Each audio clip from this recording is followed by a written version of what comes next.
Assim que eu li a seguinte notícia, eu pensei, eu tenho que fazer um vídeo para esclarecer a minha visão sobre esse tipo de situação aqui. Você pode estar se perguntando, nossa, mas o que isso tem a ver com os meus investimentos para 2022? Ele vai falar de política aqui? Obviamente que não. Vocês sabem que eu odeio falar de política. Para mim, eleições são uma grande distração do que importa. Eu achei preocupante essa notícia e decidi fazer um vídeo a respeito, não pela consequência política, mas sim pela consequência na bolsa, porque a Havan é uma das maiores varejistas do país, quase entrou na bolsa valendo 100 bilhões de reais. Esse tipo de comportamento de um grande CEO do Brasil, grande CEO de tamanho da empresa, pode ser um dos maiores riscos que os investidores vão correr em 2022, 23, 24, 25, 26. E antes de ir pro vídeo, meu nome é Lucas Ruiz, educador financeiro, tenho esse canal no YouTube, Invest Ideias, também tem o Instagram, @InvestIdeias, o link tá aqui na descrição, para você ver mais conteúdos por lá. Bora pro vídeo. Luciano Heng, ou pelo apelido dele, para quem não conhece, o velho da Havan, é o fundador, o dono de uma das maiores empresas varejistas do Brasil, que é a Havan, uma varejista ali concentrada no sul, sudeste, e que ela quase entrou na bolsa no passado valendo 100 bilhões de reais, no auge do varejo, onde Magazine Luiza valia mais de 150 bilhões, mas o mercado a princípio achou esse valor muito caro, né? O Heng ele queria vender uma parte da empresa para os investidores, com isso levantar dinheiro e assim poder investir na expansão da Havan. Os investidores acharam caro o preço, não queriam pagar um preço tão alto pelas ações, pela participação na empresa. O Heng a princípio ia diminuir o preço de 100 bilhões para 70 bilhões, o mercado também não aceitou, e agora nesse ano o varejo está caindo que só. Magazine Luiza caiu 75%, Via Varejo caiu também por volta de 60%, lojas americanas também. Ou seja, se você pega o valor de 100 bilhões do ano passado, hoje em dia a Havan conseguiria entrar na bolsa ali por 30, 40 bilhões. E o Heng desistiu de vez de entrar na bolsa. Isso nada tem a ver com o posicionamento político dele, isso não exatamente atrapalha no levantamento de capital. Foi mais realmente uma questão macroeconômica, da economia que estava prejudicando empresas de varejo. Mas aí eu te pergunto, e se a Havan tivesse entrado na bolsa? Quais seriam os impactos, por exemplo, de um movimento desses aí como do CEO da Havan? Porque, independente da sua posição política, consegue concordar que talvez tenha alguma coisa errada aí, um dono de uma empresa que você está investindo decidir migrar para a política? Porque ele não é o único. A gente tem uma lista grande de CEOs de empresas listadas na bolsa, de fundadores listados de empresas listadas na bolsa, que se envolvem muito ativamente com a política. O fundador da Madeiro, o CEO da Smart Fit, a própria fundadora da Magazine Luiza, né, a controladora, a Luiza Trajano. E eu quero comentar aqui com vocês é como esse risco, e o que eu quero comentar aqui com vocês é como esse tipo de comportamento já prejudicou investidores no passado aqui no Brasil e pode voltar a prejudicar, se essa onda realmente voltar. É essencial que vocês entendam logo de cara nesse vídeo o meu posicionamento político, que é nulo. Eu voto nulo, voto branco, eu não voto em ninguém. Pelo menos nas próximas 3, 4, 5 eleições. Talvez se o Brasil virar uma Suíça, um dia eu volte a voltar. Ou seja, tá claro aqui que isso aqui não é uma crítica aos políticos de direita, nem uma crítica aos de esquerda. Até porque, quando você pega as empresas da Bolsa hoje, né, eu comentei de algumas empresas como Smart Fit e como Madeiro, mas o próprio Iguatemi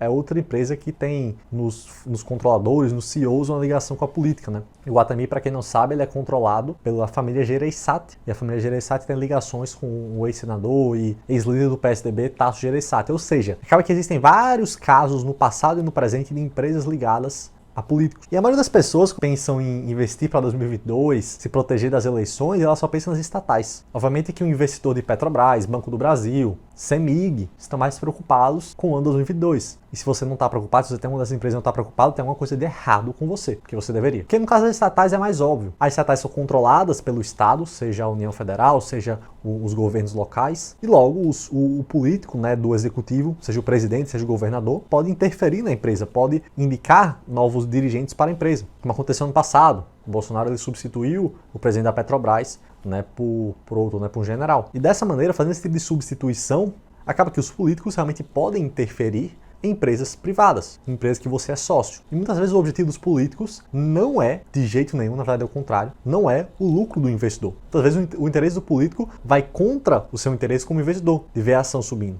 A gente olha para 2013 até 2016, foi o caso da Petrobras. A Petrobras que sofreu muita interferência, corrupção, até mesmo recentemente, né? Muito discurso de que a interferência na Petrobras para diminuir o preço dos combustíveis, né, seria uma medida ali para diminuir o lucro altíssimo dos investidores.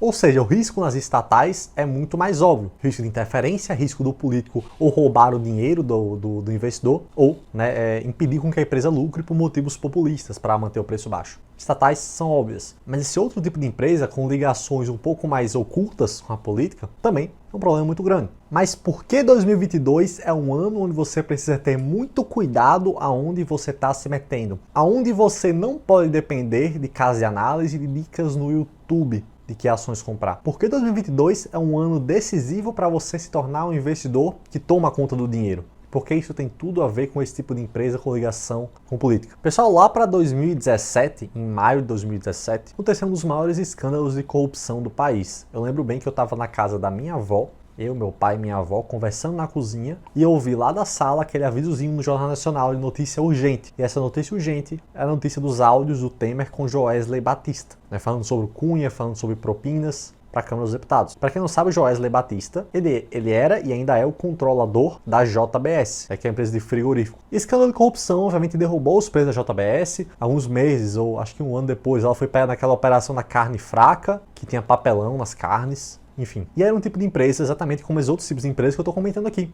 Empresas que não são estatais, não são diretamente ligadas com a política, mas que tem a ligação, né, dos controladores com a política, uma ligação perigosa. E o investidor de JBS, naquela época, e há uns anos antes, né, ele era muito incentivado por casas de análise, incentivado por bancos de investimento a comprar ações da JBS. Porque afinal o dólar estava subindo, os frigoríficos se beneficiavam disso, por conta disso havia muita recomendação das ações da JBS, ignorando, obviamente, a ligação política dos seus donos, do Joesley e do Wesley Batista. Obviamente não tinha como prever o Joesley Day em si, mas é como prever que havia um risco ali. E o grande problema dessas casas de análise, desses youtubers que dão dicas de investimento, é que muitas vezes eles ignoram riscos basilares. Riscos que, por exemplo, o maior investidor de todos os tempos, o Warren Buffett, sempre alertou. O risco da relação de uma empresa com políticos. Muitas vezes esses analistas estão dispostos a abrir mão dessa segurança, de evitar esse risco, para dar recomendações de compra para esse tipo de empresa. Principalmente por eles terem uma visão de que a empresa está muito barata, está barata demais para ser ignorada aquele preço, quando na verdade o preço baixo das ações geralmente já é um indicativo de que existe um risco político ali no meio.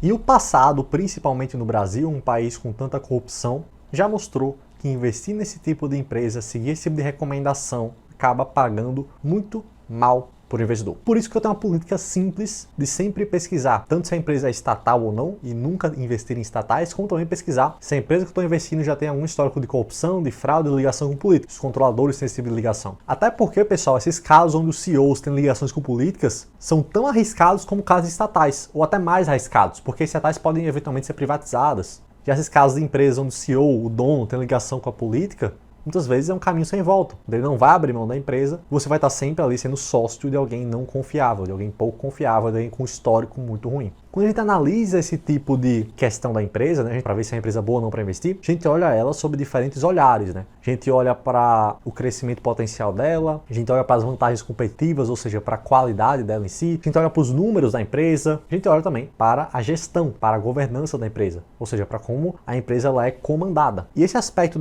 do comando da empresa, da gestão, talvez seja um dos mais difíceis de ser analisado, porque, poxa, acaba que os números são muito simples de analisar, né? Quando você vai tentar entender se a empresa está com a dívida alta ou não, alguns indicadores ali juntos, né, a análise do balanço também, já conseguem te indicar se a dívida da empresa está controlada ou não, na maioria das vezes. É muito mais simples, objetivo, olhar para os números da empresa, olhar para o desempenho econômico. E já quando você vai olhar para a gestão, que é o que impacta no longo prazo no seu retorno nas ações, acaba que é muito mais complexo, porque você tem que fazer uma análise subjetiva daquilo. Né? Para você dizer se o CEO da Alpargatas é um CEO bom ou não, é muito mais difícil. Você tem que se basear principalmente no passado. Quando o passado não é confiável, eu já prefiro me manter longe. Geralmente o que eu faço um filtrozinho, geralmente pesquisando o nome do CEO, o nome dos controladores da empresa.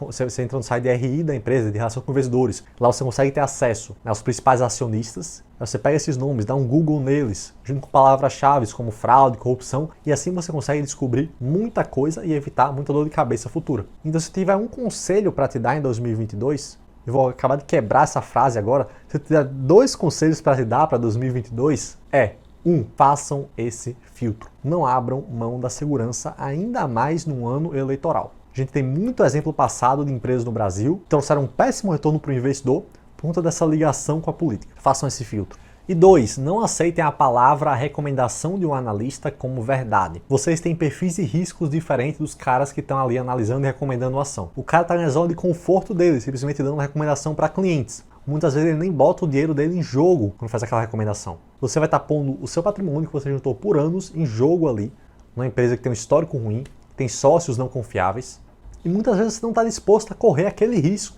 Mesmo se o cara, o analista, o youtuber que recomendou a ação para você, ele realmente investir naquilo, que é pouco provável, muitas vezes os caras nem investem, mas mesmo se ele invista naquela ação mais arriscada, às vezes ele está disposto a correr aquele risco. Às vezes ele bota só 1% da carteira dele naquilo. Aí você vai lá, ouve a recomendação, cegamente e bota 5, 10% do seu patrimônio, sendo efetivamente enganado por não entender o contexto do que o cara ali que recomendou está fazendo. Com isso você perde dinheiro, você tem dor de cabeça, se você ainda não sentiu a sensação de ir dormir e passar ali meia hora, 1 hora, de um lado para o outro com aquele travesseiro quente na cabeça, sem conseguir dormir, sem conseguir relaxar, por estar preocupado com investimentos, sabe que não é uma sensação legal, não é. Não queira passar por isso. É por isso que eu nunca sigo recomendações cegamente de ninguém, nunca invisto por senso comum e sempre faço uma pesquisa, principalmente essa parte de governança, principalmente em ano eleitoral. Por isso, pessoal, faça sua própria pesquisa, não dependa de ninguém para investir. Se você não sabe como investir, procure os meios. E segundo, faça esse filtrozinho aí, já é uma dica muito bacana para você evitar bastante dor de cabeça em 2022. Tranquilo? E se você precisa de algum meio, se você precisa de alguma orientação de como investir para 2022, se você realmente quer aprender a analisar uma ação por conta própria, próximo mês, em janeiro, nos dias 17 a 19 de janeiro, uma segunda até uma quarta,